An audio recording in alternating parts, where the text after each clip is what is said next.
We say it every year. Oh, you know, the next summer coming up. It's a massive summer transfer window for Manchester United. But this one really genuinely is. After the season that Ten Hag's had, we're looking like we're finishing in the top four. We've won the League Cup. We're in the FA Cup final. We've got new owners coming in. Let's park that conversation for now. And let's assess Ten Hag's squad.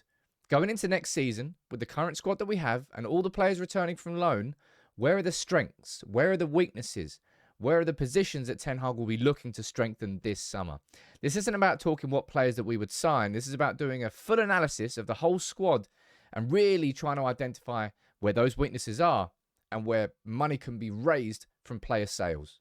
That's what this video is about. So make sure you please do drop a like on it and enjoy the video. And let's not talk about the takeover for now. But this is Manchester United's full squad when you take into account the starting 11 that we have, and also when you look at the squad depth. We know it's a weakness, and also the returning players. Ahmad coming back from Sunderland, Hannibal coming back from Birmingham, Telles and Baye coming back from Sevilla and Marseille respectively. There are lots of players there, and you can see where we are absolutely stacked. That right centre-back position in particular is crazy. Look how many options we've got down there. What I want to do is run through this position by position, and we can discuss where we think the players really can be sold and where money can really be raised, because that's a crucial aspect of this summer, even more so than when it comes to the players that we're going to sign. Because if we don't sell properly this summer, we keep here, right? The words are, Man United have got to be ruthless this summer. This summer, we have to be so ruthless. Now, let's start in goal, right? We go down there and we've got David De Gea, who, of course, still hasn't signed his new contract yet. I think he will be signing that. I think he'll stay in reduced terms. I personally think with Dean Henderson, right, that's probably the first conversation point we can have around Dean Henderson. I think Manchester United should be selling Dean Henderson off the list. I think Dean Henderson, or do we take him off the list, or do we just put sold and do we put like a price next to it? I'll put S for sold, and I'll put, in my opinion, we've spoken about this before, I reckon 30 million. 30 million for him does not seem like a ridiculous price to charge. With his experience, his age, Premier League, 30 million is what we should be getting for Dean Henderson as a minimum. Now, Butland came, did he even play for us? I think he might have played once. Butland, maybe Tom Heaton could stay, but Butland should be leaving. And if Henderson's leaving, you're going to have to bring a youth goalkeeper up. But that's not going to be, I don't think, where Man United invest this summer. That's just what my gut feeling is. I would like us to. You know what my feelings are on the goalkeeping situation. But I think that I think that Ten Hag might delay it by 1 year. So in my opinion, you're looking at Dean Henderson being sold there. Tom Heaton could keep his spot there. But if Tom Heaton leaves, we'll get someone else in on loan. Doesn't really matter that much. But look at this, right? Just look at this list of centre-backs at Manchester United and centre-backs who have no future at the club. Maguire, right? He's going to be sold. Jones, let's just take him off the list. His contract's expiring. It's not going to get renewed. The same goes for Axel Tuanzebe. His contract's expiring. It won't be renewed. Baye, sold. Mengi, I imagine you might see him get loaned out. But look at that. This is where we've got to be cutthroat, because Lindelof has proven that he can be, in my opinion, the backup to Varane. I now think Ten Hag can go into next season with confidence that Lindelof, he's there. In fact, I'll tell you what, just for ease and clarity, just so we can visualize next season, we need to take all these players off the list. I don't need to write sold or loan next to them. They're not going to be inside this squad. Take them off. We don't need to talk about prices. Buy, sold. Gone. Mengi, I don't think he'll be here either next season. So that leaves him with Varane and Lindelof, which you could say is a weakness, but then you're going to be looking towards your youth team to fill up those third squad entries, if you know what I mean. Dalot and Wan-Bissaka, I don't think that Ten Hag will be letting either of them go. Wan-Bissaka maybe if we get a good offer and we can directly replace him with somebody whose profile really does naturally fit. But he's progressed this season, and I wouldn't be surprised if Ten Hag gave him another chance. We switch to left back, and we see Shaw, Malacia, Williams, Telles, Fernandes. In my opinion, Williams, sold. Telles, sold. And you're looking at three good options there. Now, Shaw, if we're looking at Martinez as our left centre-back option, right? You're probably now going to be doing this. which I didn't think we'd see. I didn't think we'd have at the start of the season, but it surprised me. It surprised you in a positive way. Shaw's been fantastic in that left centre-back position. And I think Ten Hag will probably go into next season going, you know what? If I've got Martinez and Varane as my first choice centre-backs and Shaw and Lindelof as my backups, I think that's enough. Now, injuries will come in at some point, and that will leave United a bit weak there, and that's where the real depth comes in as well. But, geez, let's try and get our second 11 sorted before we try and think about the third 11 to cover if either of those two get injured. In terms of left-back, Malacia, I think, he has hot or cold games, doesn't he? He's either good or he's crap. Needs to find that level of consistency to his game, but I think he's been a decent understudy to Shaw, and I think he'll continue there. Alvaro Fernandez had a very good season on loan at Preston, made like 40-plus appearances. I would be surprised if he was happy to just be Manchester United's third choice, but maybe not. Maybe he could come in and really go toe-to-toe with Malacia. You can let me know what you think about that, because I could see Fernandez being loaned out again. I could also see him stay here. Interesting what you think about that. In midfield, again, you see so much depth, but how much quality? Man United have got to be ruthless here too. Donny van der Beek, I'm sorry to do this to you, fella. I really am. I wish it worked out for you, but he's going to have to look back on these few years at United and go, well, that didn't work out. Let's move on. Iqbal, I think, will be loaned out next year, right? So I'll put him down there as an L, and I'll just take him off. Not because I want him to be sold, but I just don't think that he will be here inside this squad next year. And you can see that there's clear weakness there. That needs a new signing. That's what I'm going to put there. We definitely need a new signing in that position. Mainu, he'll come through. Next year will be, hopefully, Kobbie Mainoo's breakthrough season in the same way this season was Alejandro Garnacho's breakthrough season. Now, in my opinion, the Hannibal one's a bit tough, I suppose, because he's a cracking player. I don't think Hannibal will be part of the squad next year. I think he'll probably, if anything, get another loan spell. And maybe he could be sold. The Hannibal one, I'm not particularly sold on. You can let me know what you think about that. That might be a controversial one. But just in the options that we've got and the profile of what Hannibal is as a player, I don't think he's going to have too many opportunities next season at United. So therefore, it's going to have to be a loan elsewhere. And if he's not happy with that, then maybe it's just going to be him being sold. And I could see that happening. Now, in my opinion, I think Man United should be looking to cash in on McTominay in the same way that we're going to be cashing in on Henderson and the same way we're cashing in on Maguire. Players who will have a resale value and players who I think can be replaced with better profiled players for this club. So I would take McTominay out of there. And I think we all know full well, if we're being completely honest, we'd love a Casemiro backup there too, in the same way that we would like an Eriksen backup. This is ideal situations, right?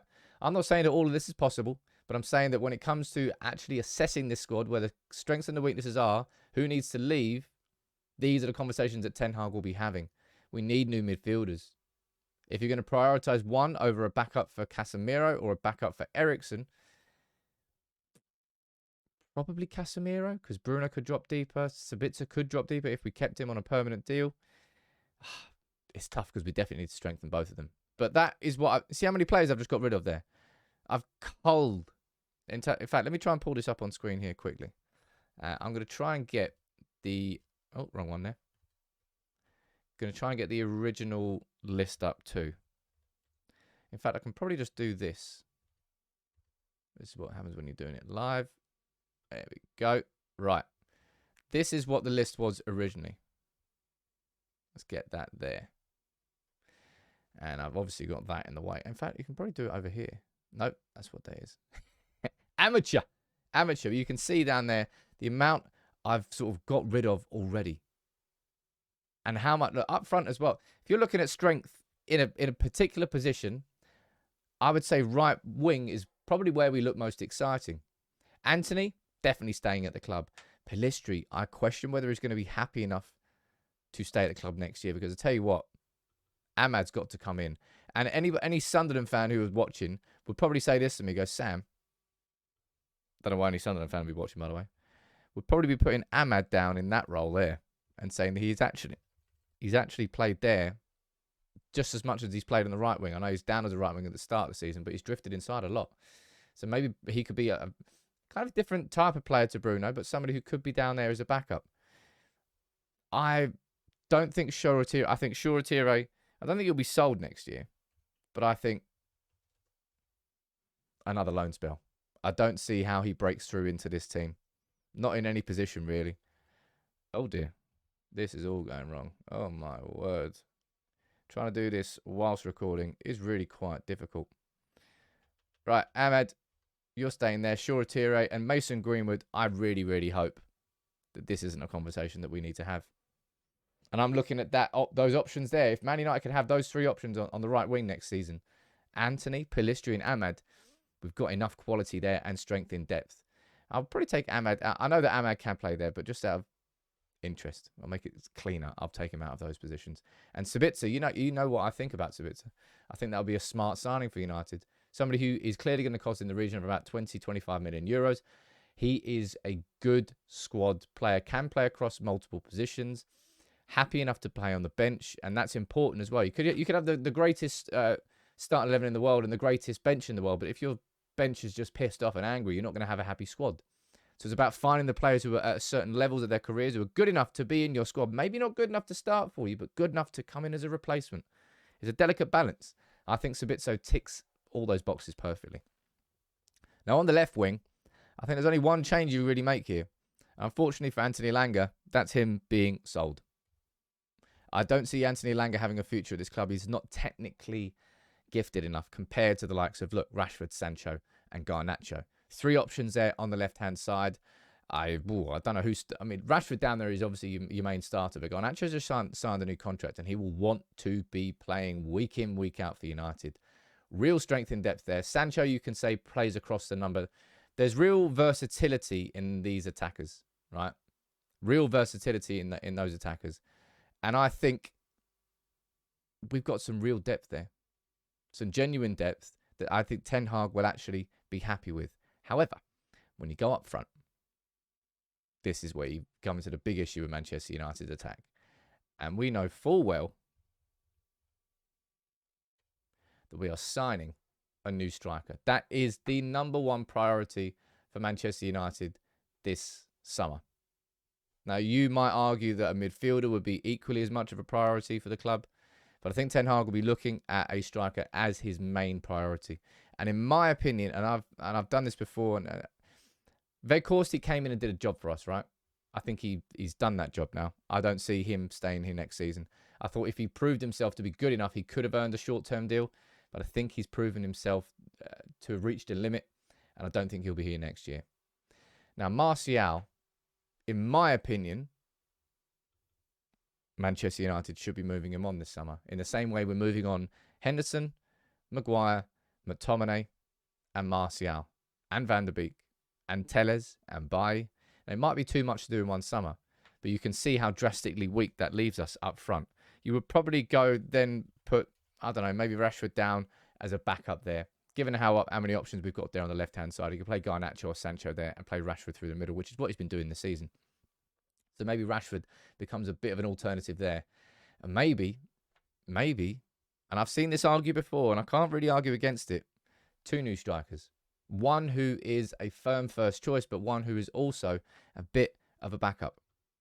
And therefore, you keep Rashford out just on the left. As I said, just for ease of visualising this squad. What do you think about that there? Let's run through it. De Gea and Heaton as your two goalkeepers. You're going to have a third choice. You'll always have three goalkeepers. So there'll be somebody else there. Maybe someone from the youth team. Maybe Butland stays. Or maybe United do get that goalkeeper and they go toe-to-toe with David De Gea. So maybe you might see De Gea with that new goalie. Oh. And Heaton down as a third choice.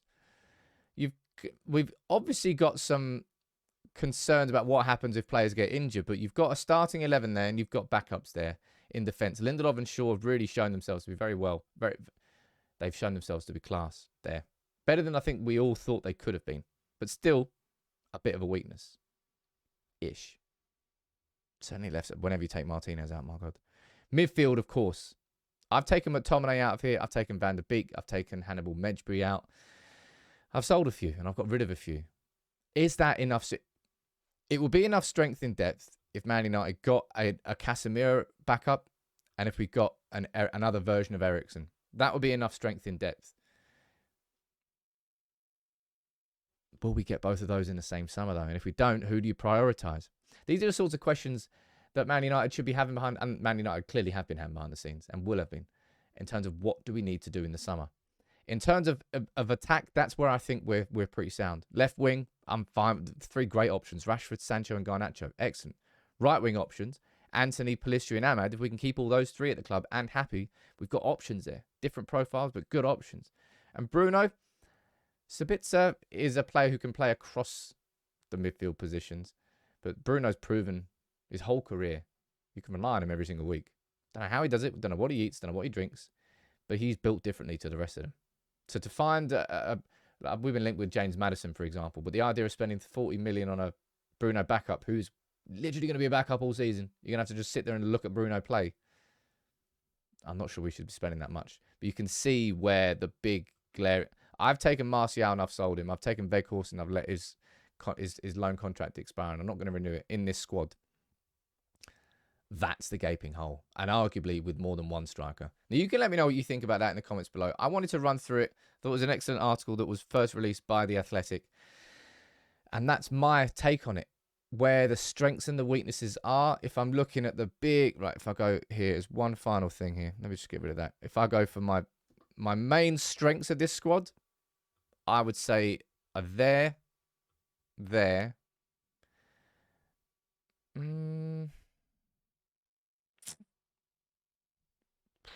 Probably there are the main strengths. I would say we're pretty sound with Martinez and Shaw, but if an injury comes, that will leave us a little bit concerned. And the same thing goes for Varane and Lindelof. And again, the same thing can be said about Casemiro in that role there and Eriksen. I've just spoken about every single one of them. You can see where the weaknesses exist. I want your opinions on it all. I hope you enjoyed this video. It's nice to talk about something different than the takeover, and something that I think is crucially important. This summer, it's about getting rid of some dead wood. We take a look at this one here, and we can see, look, I've got rid of Williams, I've got rid of Telles, I've got rid of Maguire, Jones, Bailly, I've got rid of Van der Beek, McTominay, Martial and Weghorst, Shoretire out on loan. So many differences. You can let me know what you think about that in the comments below. What's actually possible to do in one summer? Man, we've got a big summer ahead of us. Be nice to know who our new owners are at this point. Jeez.